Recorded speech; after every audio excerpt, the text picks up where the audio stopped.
PT Petrosi Tbk memperkuat implementasi praktik pertambangan hijau melalui pembangunan infrastruktur pendukung kendaraan listrik di area operasional tambang. Perseroan berharap penerapan infrastruktur tersebut dapat menciptakan operasional pertambangan yang lebih efisien, rendah emisi dan juga berkelanjutan.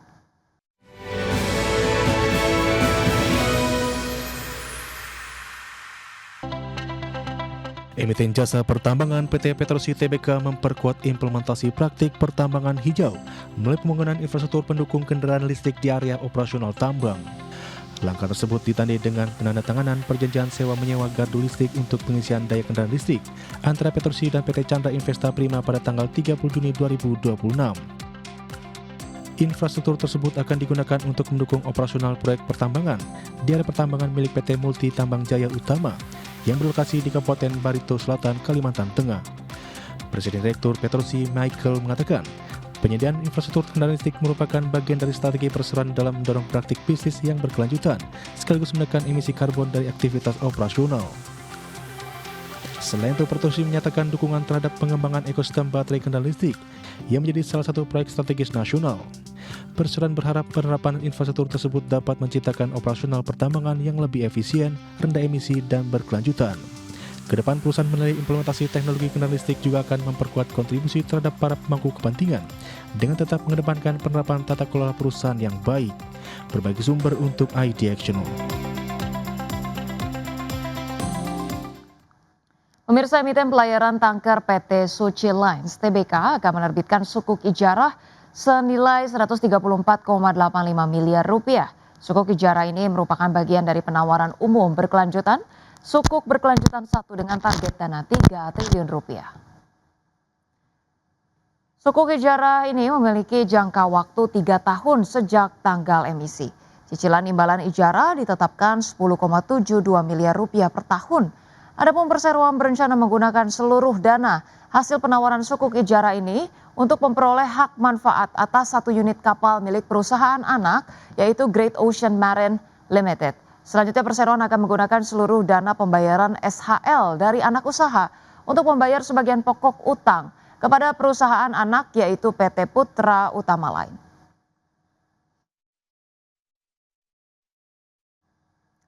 Kita ke informasi berikutnya, pemirsa. Di tengah ketatnya persaingan bisnis retail, PT Daya Intiguna Yasa Tbk atau Mr. DIY memilih mempertahankan strategi harga terjangkau dan memperkuat inovasi produk. Langkah ini dinilai menjadi kunci menjaga pertumbuhan kinerja sekaligus memperkuat loyalitas konsumen di tengah tekanan ekonomi. Di tengah kenaikan harga bahan baku akibat tingginya harga minyak dan pelemahan nilai tukar rupiah, Mr. DIY tetap mempertahankan harga produk agar tetap terjangkau.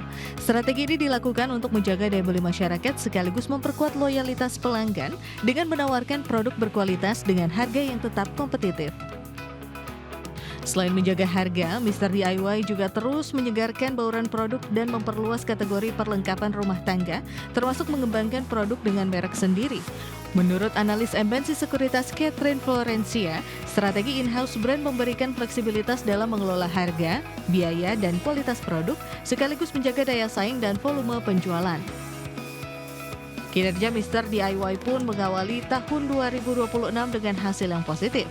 Pada kuartal pertama, pendapatan tumbuh 31% menjadi 2,4 triliun rupiah, sementara laba bersih naik 35,5% menjadi 307 miliar rupiah.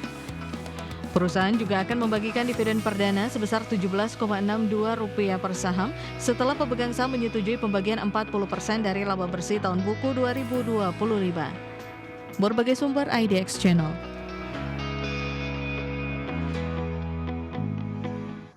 Pemirsa, Otoritas Jasa Keuangan menilai pasar modal Indonesia terus mengalami perbaikan di tengah dinamika yang terjadi sejak awal tahun.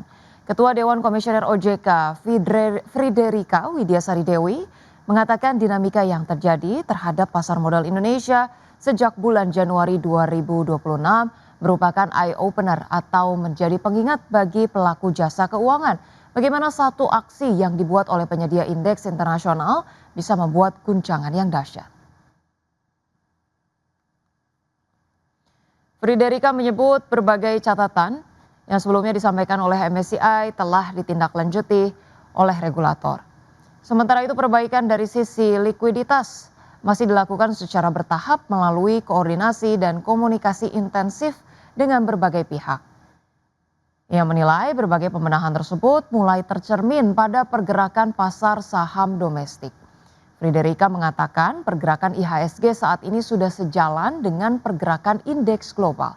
Kondisi tersebut berbeda dibandingkan sebelum reformasi pasar modal dilakukan ketika deviasi pergerakan pasar domestik terhadap pasar global masih cukup lebar. Meski demikian, OJK mengakui proses reformasi pasar modal masih belum selesai.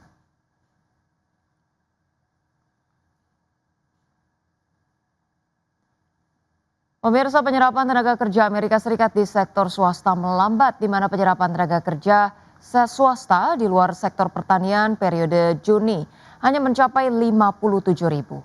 Di sisi lain, tingkat pengangguran bulan Juni turun menjadi 4,2%, namun penurunan tingkat pengangguran tersebut terjadi lantaran angkatan kerja turun ke level terendah.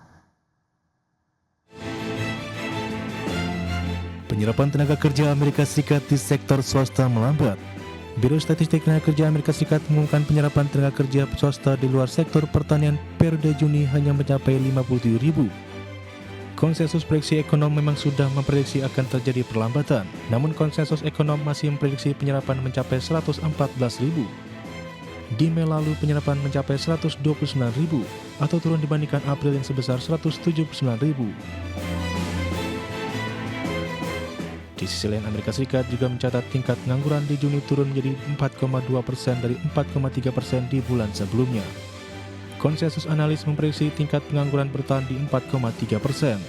Hanya saja penurunan tingkat pengangguran tersebut terjadi lantaran ada 720 ribu pekerja sudah tidak lagi berstatus angkatan kerja. Alhasil tingkat partisipasi turun ke level terendah sejak Maret 2021 menjadi 61,5%. Sejumlah ekonom menilai perlambatan pertumbuhan lapangan kerja kemungkinan merupakan reaksi tertunda terhadap perang di Timur Tengah. Adapun sektor jasa profesional dan bisnis memimpin peningkatan lapangan kerja bulan lalu dengan penambahan 36.000 posisi. Pekerjaan di bidang bantuan sosial meningkat 25.000, sementara jumlah tenaga kerja di bidang kesehatan naik 22.000. Di bawah rata-rata kenaikan bulanan sebesar 38.000 selama tahun lalu. Berbagai sumber untuk IDXNO. Selanjutnya dari Bursa Global, pemirsa, Bursa Wall Street berakhir variatif pada perdagangan Kamis dengan indeks Dow Jones melonjak lebih dari 1% dan mencetak rekor penutupan tertinggi sepanjang sejarah.